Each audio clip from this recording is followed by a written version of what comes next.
If you've ever watched another medium online, on YouTube, on TV, and thought, that's not what it feels like for me, then this video is for you. Because real mediumship doesn't feel dramatic or loud or theatrical.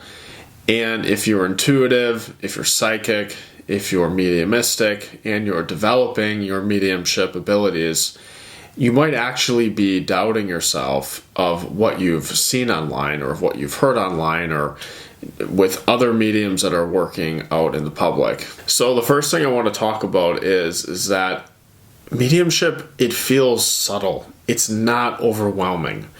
And contrary to what you see on social media or what you see on TV shows or whatever, mediumship does not usually feel like, voices shouting or literally seeing the spirit person manifest physically in the room. There aren't these strong emotional reactions that the medium is feeling and all of this sort of thing. Yes, the medium may see the spirit person. Yes, they may feel certain emotions of the spirit person. Yes, they may hear the spirit person, but all of these things are happening very subtly. So in some cases, it can be more intense, but for the majority of the time, it is more subtle. It is something we have to pay attention to when we're doing the readings. It's like a shift in awareness. It's like a gentle pressure. It's a thought that comes in that doesn't feel generated by you. It just feels like something that's being received. And that's really how it works. And I think there can be a lot of confusion with people that are developing their mediumship, and then they hear these things from other mediums that make it sound like it is this theatrical, dramatic experience. And it really isn't like that.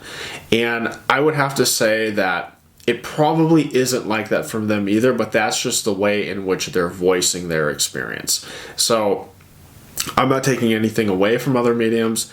They could be experiencing it very dramatically, very intensely.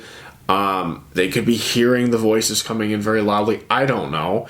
I'm only saying from my own experience and what I've heard from countless other mediums and learning from very qualified mediums and so on. So again, not taking it away from anyone, but and for me personally, you could call me a natural born medium. I saw spirit with my physical eyes since I was a child. I had pretty intense experiences, very deep spiritual experiences like that throughout my whole life. But what happens is that it becomes more of an internal subjective experience when you open up in that way and work with spirit. So my belief is that people who are meant to do mediumship, life will have a way of bringing you into the work. For me, it was, and I think this is for a lot of mediums, you see spirit, you see auras around people, like with your physical eyes. Not everyone has those experiences, and is a medium. It doesn't matter too much. It's just what I went through and what a lot of other mediums have went through. But you have these type of experiences where reality is different for you, and there is no doubting that. And it forces you to learn about the reality that you're experiencing because it isn't this physical world. And then that's where I learned that I was a medium and that I was able to communicate with the other side and do what I do. It's kind of like these initial callings. So yes, it can be intense, and it was for me. It was very intense. It was scary a lot of the times, actually, growing up. It freaked me out, but once I learned what it was, I became more comfortable with it, and as my mediumship matured and developed and grew, it became more and more of this internal, subtle experience. So it's not like I'm seeing your loved ones physically standing there in color and everything, and I'm not hearing their voices shouting through my mind. It's more of a subtle thing. Yes, I will see them. Yes, I will feel them. Yes, I will hear them, but it's more subtle. I will get images that come in clairvoyantly that can be vivid, but again, it's something that you have to understand, because if you're developing your mediumship and life has called you to this work, you're going to get to the point where you kind of come out of the intensity of it and into more of this subtle internal subjective experience where it feels very subtle. And it is very subtle, and it can be very subtle. Now, it does vary for sure. You're going to have readings where things do feel more intense. Things are just so picture clear. Like, it's clear, it's powerful, it's intense. Like, you're really in the power of the reading. You're going to have those, and you're going to have other ones too, that the power doesn't really feel like it's really there. Things are so subtle, and it's almost difficult. But you just have to understand that that's usually how it's going to go.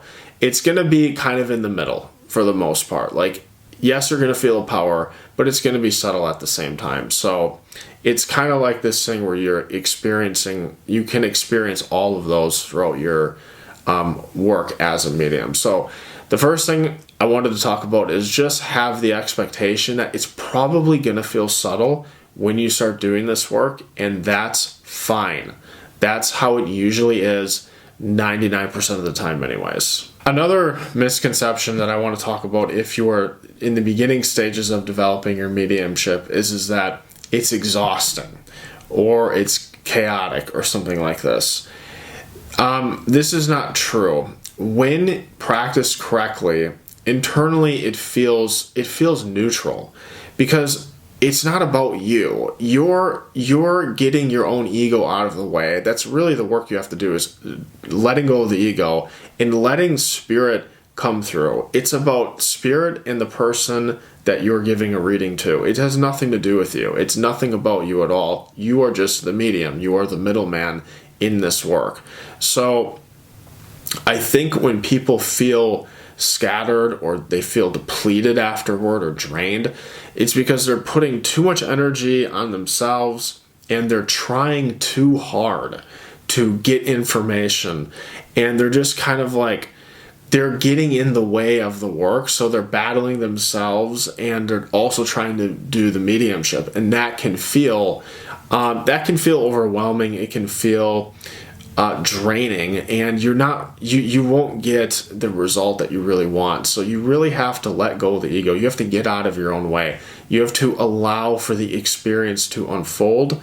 While yes, you need to give energy there and build up the power and do that sort of thing, it's this balance between doing and being. It's really coming in the middle of that and letting go of expectations, releasing what you think a good mediumship reading is, or what it should look like, or what kind of information you're getting, or how evidential you think it is. Because something that you may get from spirit, it may not even sound that evidential for you, but for the person, it's exactly what they needed to hear.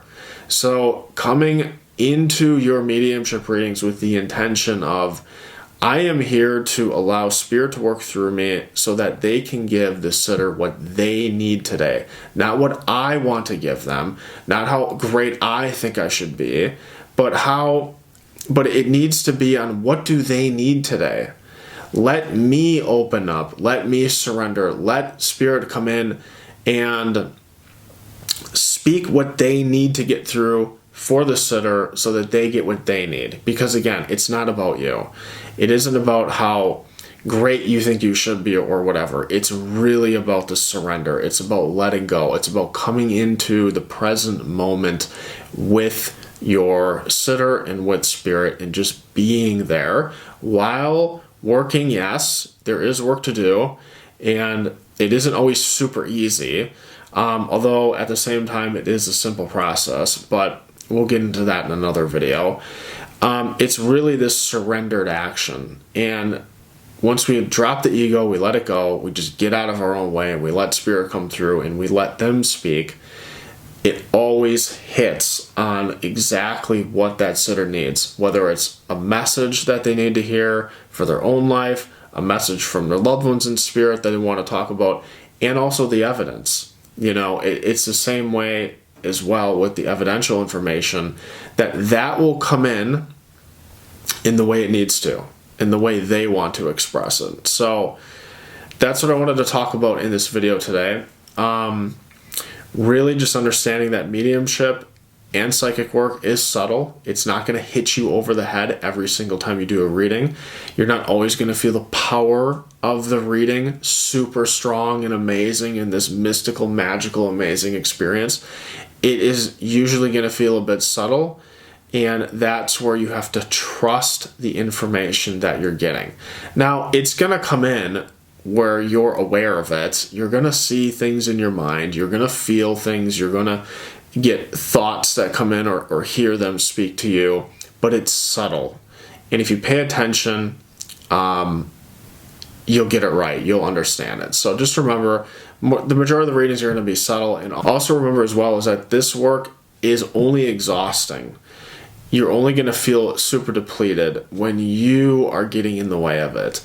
And you really have to let go of the ego. You have to let go of your personal sense of self, your own personal agenda on what you think this person should be getting. You have to allow this session to unfold the way that it's meant to. And I like to say a mantra, or not a mantra rather, I just like to put it out there, the intention of, I pray and I want the intention to be that the person coming to see me today gets what they need, whether it's from spirit or whether it's psychic related.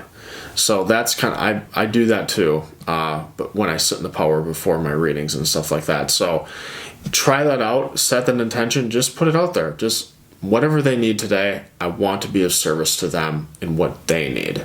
And that's how you stay out of this kind of performative thing, and you don't get caught up in yourself or trying to be this great medium or whatever. You're just allowing it to happen and allowing the information to pass through. So I hope this video was helpful for you, and I'll see you in the next one.